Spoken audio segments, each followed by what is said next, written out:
Some stories never made it to public records, but the ones preserved inside the old Mercer County archive were never meant to be found.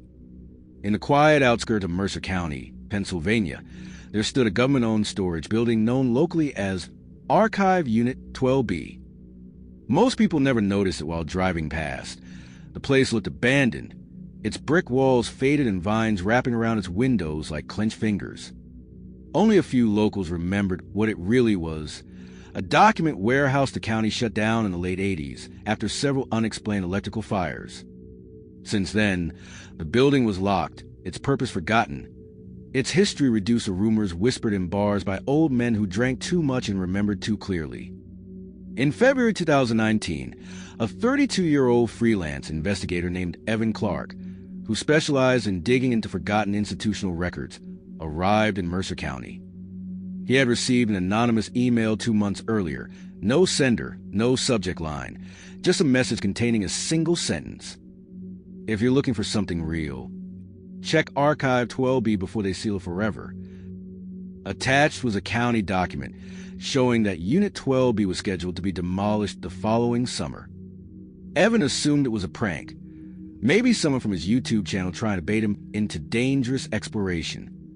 But the document looked real: watermarks, signatures, and the exact reference formatting used by the county government. When he called the archive office, the woman who answered grew unusually silent the moment he mentioned 12B, then said she wasn't allowed to give any details and hung up immediately. That was enough to make Evan drive across 3 states. When he arrived at Mercer County, snow covered the roads like a thin sheet of white glass. The town felt too quiet, almost staged. Gas stations had lights flickering, and every now and then, Evan noticed old security cameras on poles that didn't seem to belong to a small rural town. They looked too new, too advanced, too interested in the wrong direction. He rented a cheap room at a roadside motel. The owner, an elderly man in a faded red sweater, perked up when he saw Evan carrying camera gear and notebooks. "You're not here for the archive, are you?" the man asked. Evan froze. "Why?" The old man didn't answer. He simply said, "If you go there, don't read anything out loud." Before Evan could ask what that even meant, the man disappeared through a door behind the counter. The next morning, Evan parked his car beside Archive Unit 12B. The gate around it was rusted wide open, and the padlock had been cut clean through like someone snapped it instead of slicing it. Snow around the entrance was strangely untouched, even though the gate hung open.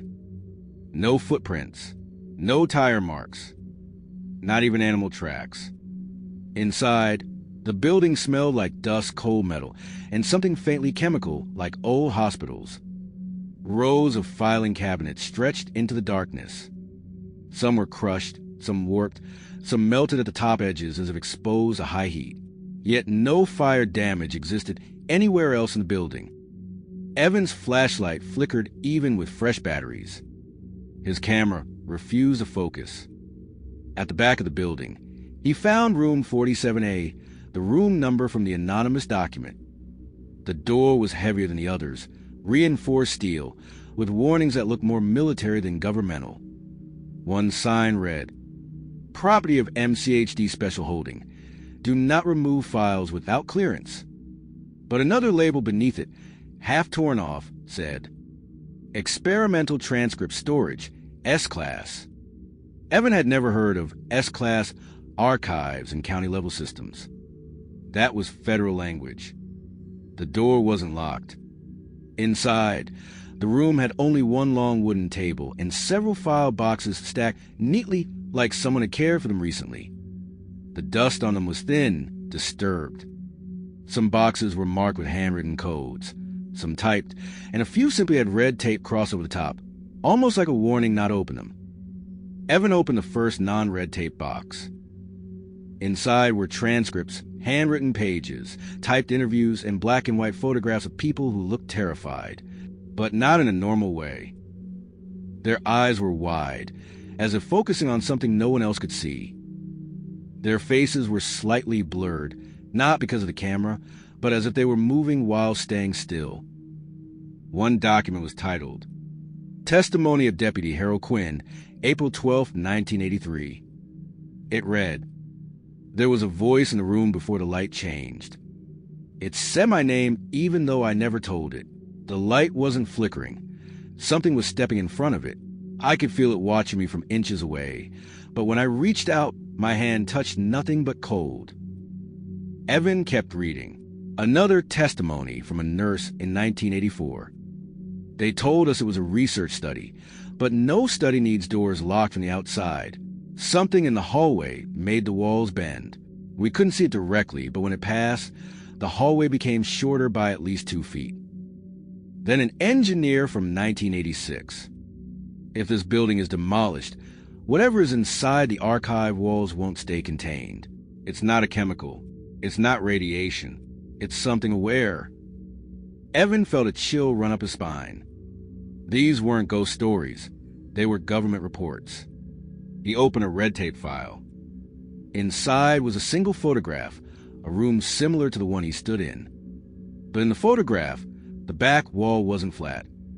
It bulged outward, like something on the other side was pushing against it. The edges of the bulge were blurry, as if vibrating. Below the photograph, someone had scribbled, "The mass responds to attention. The more we observe it, the stronger it becomes." Evan's flashlight flickered harder. He glanced at the wall behind him. It wasn't bulging, but it looked slightly curved.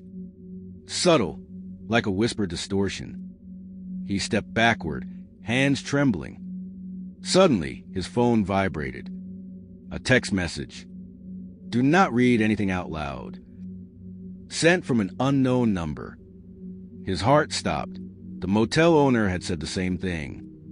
Before he could process what was happening, something in the far corner of the room made a soft crack, like pressure shifting inside the walls. The air grew colder, and for the first time, Evan noticed that his breath was visible. The fluorescent light above him flickered. Then he heard it. A faint whisper. Not from the hallway. Not from outside. From inside the wall. It called his name. Not shouting. Not moaning. Just calmly saying it. As if reminding him that it knew he was there. Evan. He ran out of room 47A without stopping to close the door.